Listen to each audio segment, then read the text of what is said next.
Hello and welcome back to my channel and welcome to TN Tuesday, my story, The First 60 Years. So I'm really excited today because, my dear friends, I have finished the first of I think will be many. Oh my God, I'm having trouble speaking today. Many inserts in my personal category for this project. So this one is actually done. So today I have sort of two spreads to share with you to finish this one off. It's pretty chunky, and I was very careful throughout to pretty much not use, well, I did use a little bit of chipboard at a couple of places, but I really did try and keep it fairly flat throughout, but it's still fairly chunky. So today I will share the spreads that I got done to finish this one out, but if you would like to see a flip through, if you haven't been following along since the beginning, or you would like to see just a flip through of the very first one, just leave me a comment down below, because I don't want to be repetitive. So if you've been following along and you've seen all the spreads, then maybe it's not worth doing a flip through, although some people do like to see maybe an entire insert from beginning to end. Although in this case, we were only about 7 or 8 years into my life. So as I said a little bit before, there could be a lot of inserts here. At least 7 or 8 would just bring me up to date. And this is just in the personal one. And of course, I have the 4 other perspectives or categories in this project. So for this spread, I went with the second school that I attended, and this school was from grades 4 to 6, and I'm not exactly sure. I think it might have been 1965. I do know that this school was built, and that I went to this school the very first year that it existed.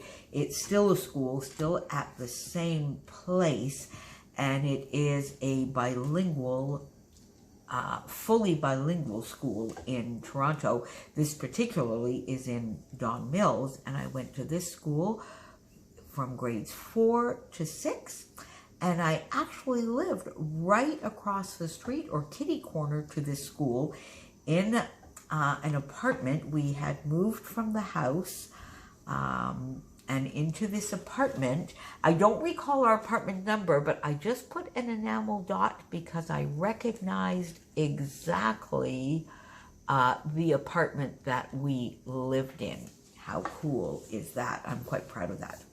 So for this one, I used strictly some scraps. When I was putting some of those mini kits together and those page kits together a couple of weeks ago for Scrapathon 4 in one of my Freeze Fridays, I had a lot of scraps left from How to Kill a Kit from, I think, both August and September. So I put the smaller scraps all together, and I love using scraps for my TN inserts. It's just a perfect way to put them together. And oh my gosh, I'm sorry if you can hear those sirens. I don't quite know what's going on. I live in a small town, and we don't usually hear that many sirens. Oh my goodness me. So, geez, I swear, on Fridays I have recycling, and it would appear today we have sirens. Sorry about that. So there we go. So on this page, I have this piece of paper right in the middle. This was a scrap. This is a Stampin' Up! Designer series paper. And this is the reverse side of this, I believe. So I just sort of layered those and sort of put them together so that I could get a full page on this side. And then where the papers were joining, I just put either a little bit of a branding strip or just a 1/2 inch strip to finish it off. And therefore on this side I matted my photo in 2 layers of paper. These are both scraps from Chamel collections, and then I just put a photo of the school, and then I matted also on this side with some scraps. This is a 6x6 paper, and then some cardstock underneath it that is sort of the blue, the darker blue that we have here. So I basically got that down, and I really do try in most of the spreads to not put the photos side by side, but rather at different areas on the spreads, again, to try and keep it maybe a little bit flatter. So this photo here and that photo there, and my photos are about 3.5 by 3.5. Then, because in the Rediscover Your Stash in October, the Rediscover Your Stash product focus is labels, I got these labels out. I put those in some of my little mini kits, and I think they are from October afternoon. So I got this one here I cut in half, and I put a piece here and a piece here, this label. And then this, although is not a label, this is one of these Paige Evans sort of tags, a little bit of a sleek or slick surface. So I put that here for a little bit of journaling. Another little label here that just says remember. I tucked this one here just to give a little bit of interest on top of the photo. I did not pop it up, it's flat to the page. A little banner here, another little label, and then just a little enamel dot to make just the tiniest of little clusters. And here I just put the name of the school, St. Madeleine School, a label here.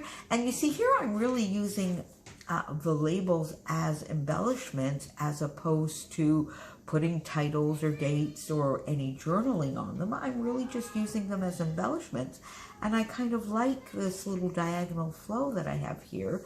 And I just put that one here. I could have put grades 4 to 6, I guess, here, but somehow that just seemed to call out to me to put it right there. Makes me happy. I don't actually recall whether school at that point made me happy, but I think it probably did. I enjoyed school actually pretty much throughout, except for maybe some parts of high school. I think, like most teenagers, rebelled a little bit against authority for a couple of years, but nothing too terrible. So that is these 2 spreads to sort of finish off this one here.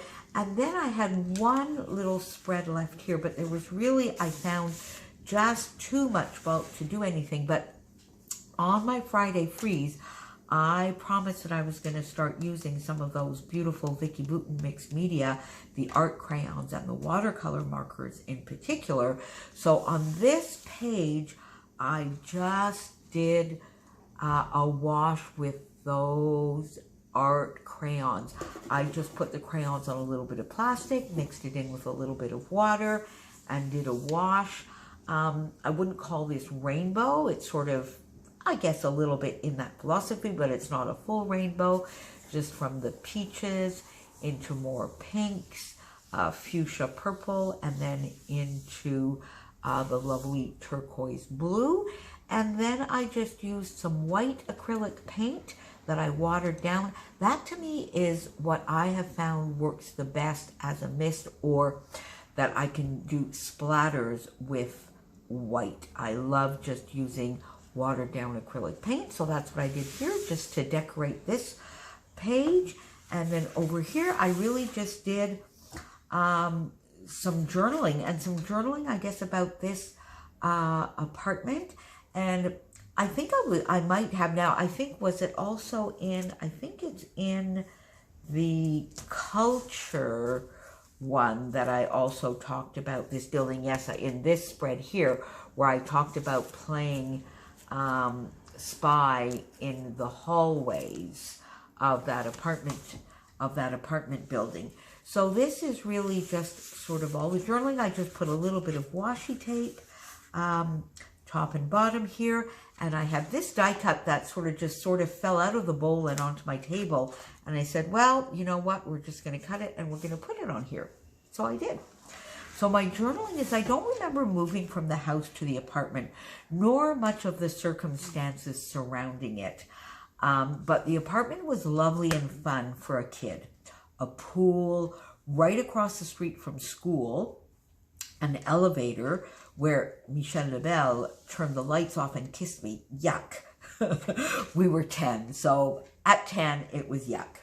That sure changed later on. But anyway, long hallways where we could play Spy and Batman, a big lobby. The building was big enough so we didn't have to go out for trick-or-treating. So at Halloween, we could just trick-or-treat right in the building. The grounds were also big with lots of trees, so we could play outside and still be home and not have to go on the streets. I don't remember apartment number, but I know exactly which apartment, which one on the photo. Oh, and there was a janitor, Mr. Tedesco, and his religious speeches. He was a lovely man, but he used to really just go and give us lots of religious speeches as children. And unfortunately, I guess we didn't really listen to him very much, but he was a lovely man. And so on this photo here, the pool was here. There were some garages. It was a lovely and very modern building in those days. I don't know today. Hopefully it's been kept up. I don't know, but I could see from this photo. I just went on Google to find this photo, and it is still there, and it looks exactly the same from the outside as it did then. So there you go. That is this week's TN Tuesday, my story, the first 60 years in my personal insert. So again, as I mentioned, if you would like a flip through of this first completed insert in this project, please leave me a comment down below. Have you documented some of your elementary school, your schools, either the school itself or what you thought about school, or some of the places you lived as children? Let me know. Do you document your childhood? Are you still documenting your childhood many years later? And again, I'm thankful to all of you that are sharing some layouts. Those of you that embarked on this journey with me, I'm having so much fun with this project. And today is another double whammy day, because I have 2 videos up today, because today was my day for the Secret Not Secret Kit Club telephone game YouTube hop. So just about half an hour or an hour ago, that layout went up, and today we have this. So the next video then we are going to skip. I'm going to skip Thursday, and I'm going to go straight to Freeze Friday this week. So please leave me any comments or questions, any thoughts you have on this kind of project down below. I love all the fun little discussions we're having, and I can't thank you enough for supporting me and this channel. I'm almost at 750 subscribers. That is just crazy. I thought I was going to maybe get 100, so I'm so very thankful for all of you over on the Mercy Tiara Facebook group, the Secret Not Secret Kit Club group, the Rediscover Your Stash group. What an awesome, awesome community. Talk to you soon. Bye.